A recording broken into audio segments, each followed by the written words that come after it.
Ay, grabe, ang dami. Good morning, good morning, good morning. Yan, bagong pisa natin guys, oh.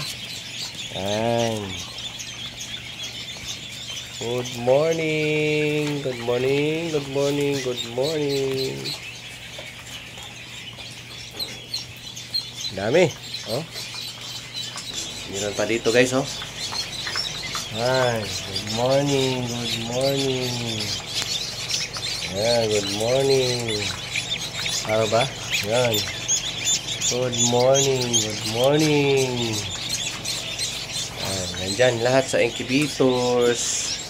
Yan, salamat po. Bigyan na naman tayo ng mga maraming ducklings. Yan po. Yan po lahat guys, oh. Ang dami, ang dami. Woo! Lapak naman dyan. Ang dami po. Good morning! What's up, yo? Good morning, good morning. So excited na po ang lahat. Ako excited na po ako. Ang dami na natin, no? Ang dami na natin napipisa today. So guys, welcome back to my YouTube channel, Leo Songkit Vlog and Itik Farming Davao. Dalawa yung channel natin. So ngayon ay magsasalita ako ng language sa Tagalog. Marami kasing nag-request. So once again, pag first time niyo po nakabisit sa aking YouTube channel, guys, please don't forget like and subscribe. It's me, Leo Songkit. Now, ito na po yung ating i-review ngayon. Okay, excited na lahat. So, ito na po ating napipisa today, Pure F1 Itik Pinas. Hindi pa po nakapagpanood sa aking mga videos guys. This is latest upload today. Dated today. So, itong ducklings na to, tingnan niyo po. Kung paano tayo nagpapisa. Unahin natin dito. Ito. 1, 2, 3. Tanan! Tanan! Tingnan niyo po. Good morning, Luzon, Visayas, Mindanao. Good morning! Woohoo! Good morning! Tak natin. Yan! Taran! Woohoo!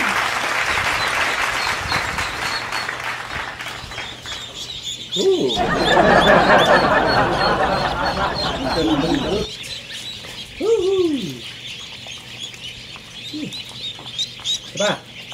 Ito tayo. Yan. Okay. This topic today, bakit nandito sa lamisa? Ginawan ko po siya ng table hatching. Okay, ito na po. Yung lahat naming napipisa today, dito ko po nilagay. Kasi, mas magandang dito, sa tuwing matuyo siya, wala masyadong mga feeder na lilipad compared doon sa aking simpleng incubator. Pagka nandun yung napipisa natin, ang dami po namin malalanghap po na may makuha po na mga, ang tawag yan, yung mga lumilipad na mga feeder, yung kanyang balahibo. So guys, sa mga nagpapisa dyan, regards po, for sure na marami din tayo nakuha po sa ating mga ideas, no? Kumusta po kayo dyan guys? So ito na po tayo ulit sa ating pagpapisa today, kasi marami pong gustong magkaroon ng mga F1 Itik Pinas. So like I said before guys, ito na po yung magagandang quality ng Itik Pinas dito sa ating Davao. Pure breed Itik Pinas to, certified Itik Pinas Davao. Maraming salamat po sa pagtangkilik nyo, sa pagtitiwala mo sa ating mga napipisa na mga itik, no, mga breed from our partner Bahayo Farm. So thank you so much sa ating mga tagapanood dyan. Kumusta po? Shout out! Okay, while doing guys, na kinukuha natin yung mga ducklings, ay mag-shout out tayo. Una siya shout out ko po yung si Sir Rich Baya. Good morning sir. Good morning po sa inyo po. Yan guys. Arnold Guerrero, dyan po sa Lambayong. Good morning po, Sir Arnold. Si Christopher Aaron, good morning sir. Good morning. Si Rinanti Catalan, good morning sir. Good morning po. Si Peter Lo, Sir Peter Lo, good morning dyan sir. Good morning dyan. Marami po tayong isa-shout out, no? Hindi ko po lang maisa-isa. So, yun. Yun pong ating mga pinapisa ngayon, guys. Sobrang dami po, no? Basa pa po to ha, kaya hindi mo makikita na mga kulay. Parang itim lang, pero sa totoo lang po guys, tatlong kulay ito. Pagkatuyo na ito, tatlong kulay ito. Mayroong kayumanggi, brown at itim na pinas. Okay. So, ito po yung nilagyan namin, yung empty crates po, no? Para sa hindi masyadong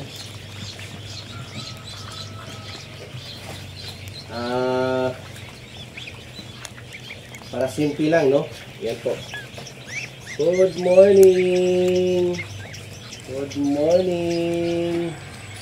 Teacher po sa Disturbo. Welcome to the world, no? Alam niyo po ang nagustuhan ko dito, nagpapasalamat sila sa atin. Kasi may chance talaga silang nabubuhay, no? Magpaparami. Yun, tulad nito po. Binuhay natin sila. So kaya pag narinig tayo, yung boses natin araw-araw, gabi-gabi ay na recognize nila, no? Na-recognize po nila. So again, shout out po sa lahat po ng na bigyan natin ng siho. So marami pa tayong ipamimigay, especially dyan sa Marahan, no? Doon sa mga matigsalog, magbibigay na po tayo ngayong dating na buwan. Meron din tayong ipamimigay dyan sa mga Badjao community, dyan sa Matina, Playa, Davao City. Mamimigay din tayo ng mga itik. So, ang message po na gusto kong iparating dito, yung tungkol po sa pamimigay, bakit tayo namimigay? Ay, siyempre, para malaman po nila na buhay yung ating industry sa pag-iitik. At hindi lang buhay, ay papalaki na po ang ating business in terms of itikan dito sa ating bayan, no? Especially here in our country. Because hindi po lahat nag-iitik, no? Hindi naman talaga lahat mag-iitik kasi iba-ibang negosyo. Pero guys, alam niyo po yung pag-iitik sa akin lang, no? Kung gusto niyo ay magsimula kayo sa tama. Magsimula tayo sa tama, no? Unang-unahin natin siyempre yung capital. Capital talaga. Magkano ba capital po? Ito, paano na ha? Approximate lang po.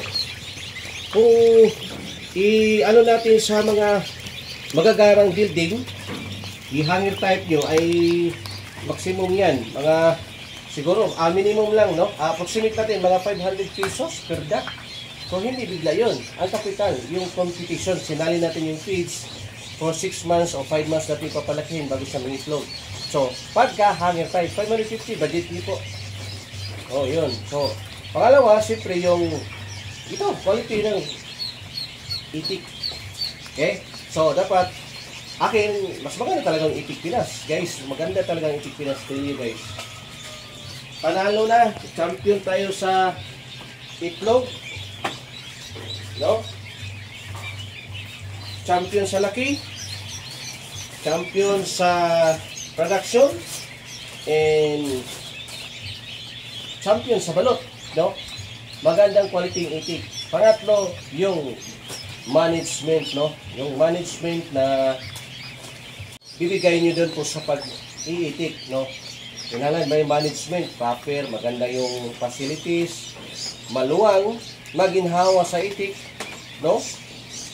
Hindi masikip, at may sapat na supply na malinis na tubig. Yung painuman, lalo na sa painuman. At siyempre, yung pang-apat naman din po is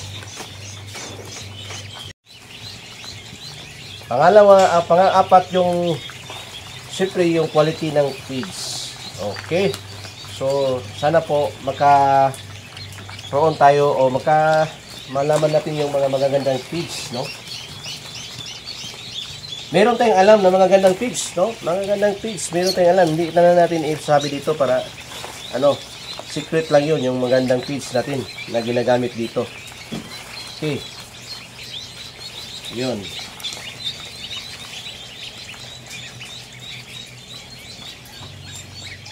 ang pitch talagang pinaka ano dyan.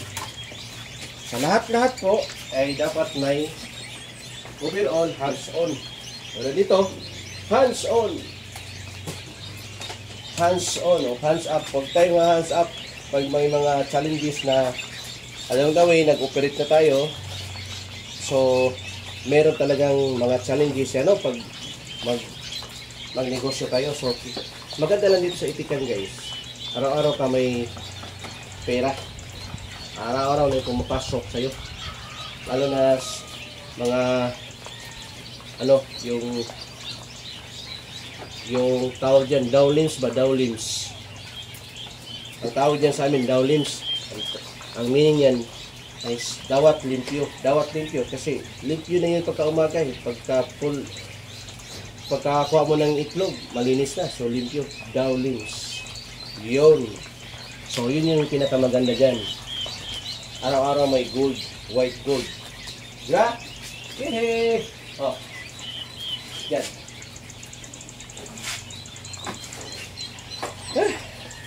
Dami. Huwag nyo lang tahakin yung pagpapisa.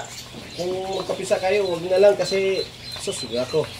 Masilan talagang magpapisa, guys. Marami na tayong na encounter. Except lang kung magpapaturo kayo sa atin. No? Kasi hindi naman lahat na nabibigyan natin ng okay, sa gustong mag-avail ng ating mga F1 Etikpinas, so comment down below and of course may number ako dyan. Kung kayong mag-entertain sa mga iba-ibang number ha, baka iba yung matawagan nyo, ma-scam tayo o ma-scam kayo. So ako lang po matawagan nyo guys sa mga number yan na binigay ko dyan sa ating channel. Okay, so yan.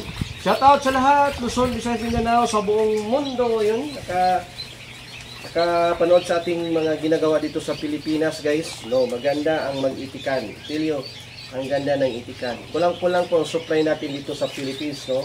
Terms sa balot or maalat, kulang-kulang po.